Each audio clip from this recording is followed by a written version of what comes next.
সরকার আসলে অনেক চিন্তা করে কিন্তু বাস্তব চিন্তা করে না, বাস্তব ধর্মীয় চিন্তা করে না। এই বাচ্চাটার কথা, তো বাচ্চাটা আসলে অনেক চিন্তা ভাবনা করে কথাগুলো বলছে যে একটা ক্লাসরুমে 60 জন থেকে 70 জন বা 50 জন শিক্ষার্থী থাকে, তো এখানে 50টা শিক্ষার্থীর জন্য ফ্যান লাগে হলো 5টা। এই 5 ফ্যান বাঁচাতে যায় সেটা সরকার অনলাইনে ক্লাস নিবে বাড়িতে থেকে। তাহলে বাড়িতে যদি শিক্ষার্থীরা ক্লাস করে তাহলে প্রত্যেকটা বাসায় একটা করে ফ্যান চলবে, লাইট চলবে। তাহলে শিক্ষার্থীর কথাটা একটু চিন্তা করে দেখেন। আর অনলাইনে ক্লাস করার যাওয়ার আগে বাচ্চারা মোবাইলে না হলে 10 থেকে 15 মিনিট রিলস দেখবে, আবার ক্লাস শেষ করে রিলস দেখবে। তো এই শর্ট রিলসগুলো যে দেখবে বাচ্চারা, তাহলে তাদের পড়াশোনার কতটুকু বিঘ্ন ঘটবে একটা আবার চিন্তা করেন। আর এই অনলাইনে ক্লাস নিলে বাচ্চারা অনলাইনের মতনই হবে।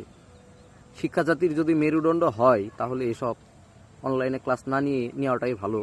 আর কিছু হইলেই স্কুল বন্ধ, স্কুল এটা সেটা আসলে দরকার নাই। এতই যদি স্কুল বন্ধ করার দরকার হয়, আপনারা এসি চালানো বন্ধ করে দেন, আপনারা বিদ্যুৎ সাশ্রয়ী হন, আপনারা গাড়ির এসি বন্ধ করে দেন, আপনাদের বাড়ির এসি বন্ধ করে দেন। শুধু কিছু হইলে স্কুলের উপরে চাপ,